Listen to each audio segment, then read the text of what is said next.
కృషి ఉంటే మనుషులు ఋషులవుతారు, మహాపురుషులవుతారు. తరతరాలకి తరగని వెలుగవుతారు, ఇలా వేడుకులవుతారు.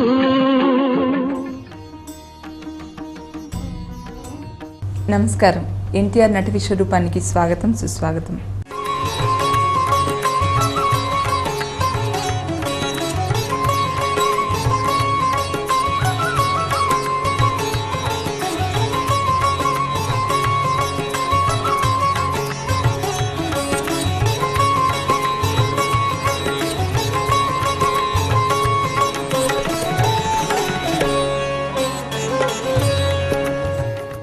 ఎన్టీఆర్ నటించిన సాంఘిక చిత్రాల గురించి మనం పరిచయం చేసుకుంటూ ఉన్నాం.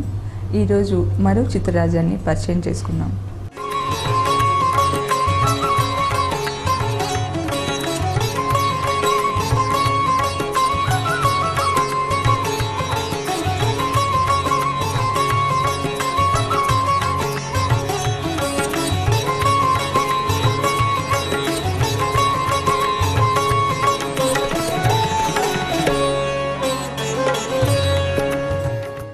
నమస్తే మేడం. నమస్తే అమ్మా. ఈరోజు మాకు ఏ చిత్రం గురించి చెప్తున్నారు? అంటే కంటిన్యూటీ ఇయర్ బై ఇయర్ 1970 చెప్పుకున్నాం కదా. 1971 చెప్పాలంటే ఈ సంవత్సరంలో ఎన్టీఆర్ గారు మూడు చిత్రాలు చేశారు. తగ్గిపోయాయా? తగ్గిపోయినాయి. అంటే దాదాపుగా 71, 72 కూడా ఆయనకి బ్యాడ్ పీరియడ్ అని చెప్పుకోవాలి. చాలా కష్టకాలం. ఎందుకంటే అప్పటికి ట్రెండ్ మారిపోయింది. అదే ఇక పాత సినిమాలను అంతగా ఆదరించే టైం దాటిపోయింది. దానికి తోడు కొత్త వాళ్ళు బాగా విజృంభిస్తూ ఉన్నారు. శోభన్ బాబు, కృష్ణ మంచి ఫామ్లోకి వచ్చారు ఆయన. అంటే యువతరం వచ్చేసింది అప్పటికి. ఆ యువతరానికి ఇంకో కొత్త ట్రెండ్ కావాలి. ఆ విధమైన మార్పులకు లోనై కొంత ఈ వెస్ట్రన్ మ్యూజిక్ ఇదంతా కూడా ఎక్కువ చోటు చేసుకున్న పరిస్థితి. ఇంకా సినిమా రంగం మీద కూడా ఆ ప్రభావం, సాహిత్యంలో ఎలా పడిందో సినిమా రంగం మీద కూడా ఆ ప్రభావం చాలా పడింది. కానీ విశేషం ఏంటంటే ఎన్టీఆర్ గారి మనస్తత్వం ఓటమిని ఎప్పుడూ ఒప్పుకోదు. దానికి ఆయన 1-2 ఏళ్లే ఆయనకు ఆ ఇబ్బంది అంతా కూడా అయినా సరే కూడా ఒక చరిత్ర సృష్టించి, మరి అదేంటో విశేషం ఏంటంటే యావరేజ్ ఆడినప్పటికీ ఎన్టీఆర్ గారి చిత్రం దానికి ఉదాహరణే జీవిత చక్రం.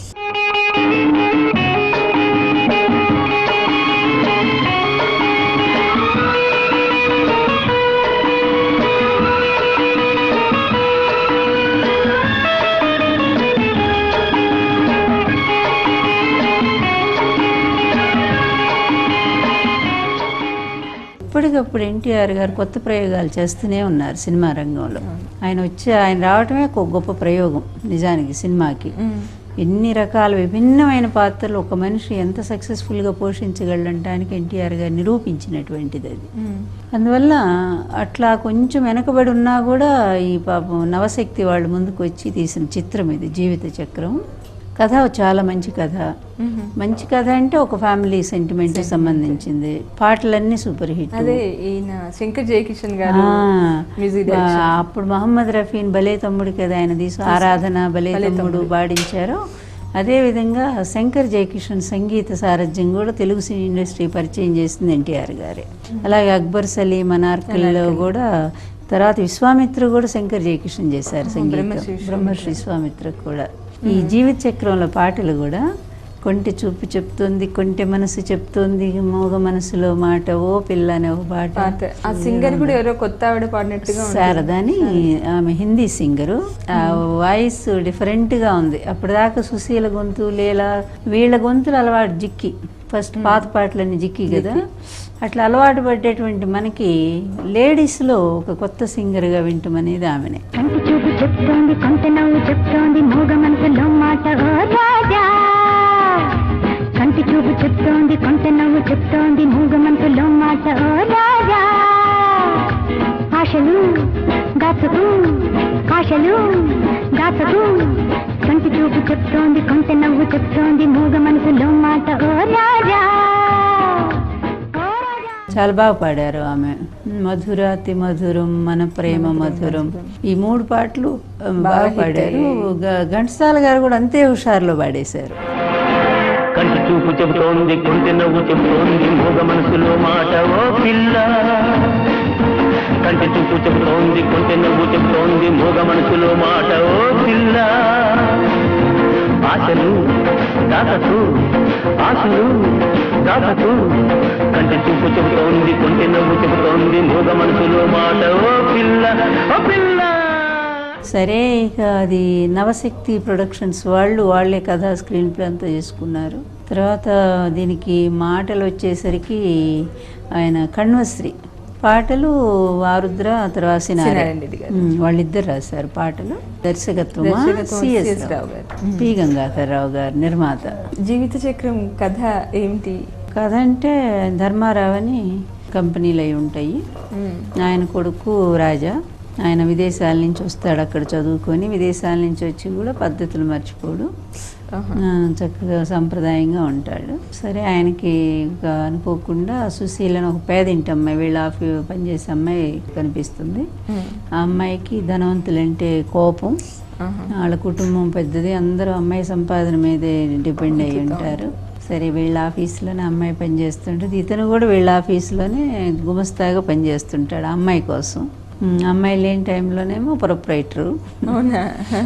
ఇది సరదాగా అనమాట. ఇక ప్రేమ కథ. మొదట మంచి పాటలు ఇందా చెప్పుకున్నాము, కళ్ళల్లో కళ్ళు పెట్టి చూడు.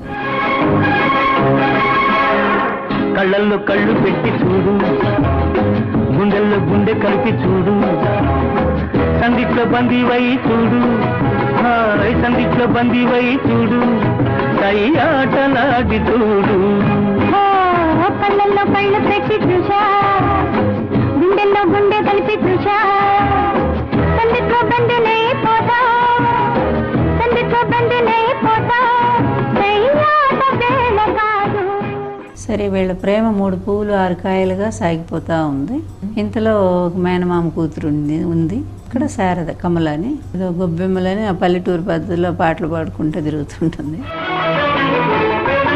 బతుకమ్మ బతుకమ్మ ఉయ్యాలో, బంగారు గౌరమ్మ ఉయ్యాలో, బతుకమ్మ బతుకమ్మ ఉయ్యాలో, బంగారు గౌరమ్మ ఉయ్యాలో, పసుపు కుంకుమలిచ్చి ఉయ్యాలో, పాలించవే తల్లి ఉయ్యాలో, పసుపు కుంకుమలిచ్చి ఉయ్యాలో, పాలించవే తల్లి ఉయ్యాలో, నా నోము పండింది ఉయ్యాలో, నీ నోము పండిందా ఉయ్యాలో, మా వారు వచ్చిరి ఉయ్యాలో, మీ వారు వచ్చిరా ఉయ్యాలో, మా వారు వచ్చిరి ఉయ్యాలో, మీ వారు వచ్చిరా ఉయ్యాలో, బతుకమ్మ బతుకమ్మ ఉయ్యాలో, బంగారు గౌరమ్మ ఉయ్యాలో. ఆమె బావ అంటే మహాప్రాణం. చిన్న ఆవిడ పుట్టగానే ఈయన భార్య అనుకున్నారట. అదేవిధంగా ప్రామిస్ చేశారట తండ్రి. సరే, ఈ తండ్రి కొడుకులు ఇద్దరు వెళ్తారు వాళ్ళ ఇంటికి. సో ఇక ఏమైందంటే అమ్మాయిని ఇచ్చి పెళ్లి చేస్తామని వాళ్ళు అడుగుతారు.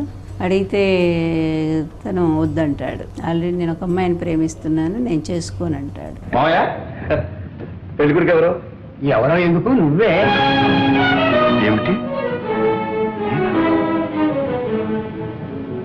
అవును బాబు, కమల మన ఇంటి కోడలు కావాలని అమ్మాయి పుట్టినప్పుడే అనుకున్నాను. అలా అని మీ అబ్బాయికి వాగ్దానం కూడా చేశాను. ఎంత పొరపాటు చేశారు నన్ను. ఏ?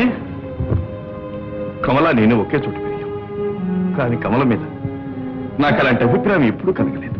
పోనీ ఇప్పుడు కలిగి చేసుకో, తప్పేముంది? క్షమించండి నన్ను, ఈ విషయంలో నేను మీ ఆశ తీర్చలేకపోతున్నా. అంటే నేను మరో అమ్మాయికి మాట ఇచ్చాను. అట్లాంటి పరిస్థితుల్లో తండ్రి నచ్చ చెప్తాడు. అసలు ఏమైంది, ఎవరిని ప్రేమించాలంటే వీళ్ళ ఆఫీసులో పనిచేస్తున్న సుశీల అనేది వస్తుంది. దాంతో వాళ్ళ పాపం ఇదైపోతుంది. ఆ అమ్మాయి చాలా బాధపడిపోతుంది కమల. ఇంకా అక్కడి నుంచి వచ్చాక ఇంకా వీళ్ళ ప్రేమ ఇంకా పెరుగుతుంది. మధురాతి మధురం మన ప్రేమ మధు అనే మంచి పాట ఉంది అక్కడ. మధురాతి మధురం మన ప్రేమ మధు, మది నిండలేదు తమిదీరలేదు. మధురాతి మధురం మన ప్రేమ మధు, మది నిండులోయి తమిదీరులోయి. మధురాతి మధురం మన ప్రేమ మధు. ఋషి ఉంటే మనుషులు ఋషులవుతారు, మహాపురుషులవుతారు.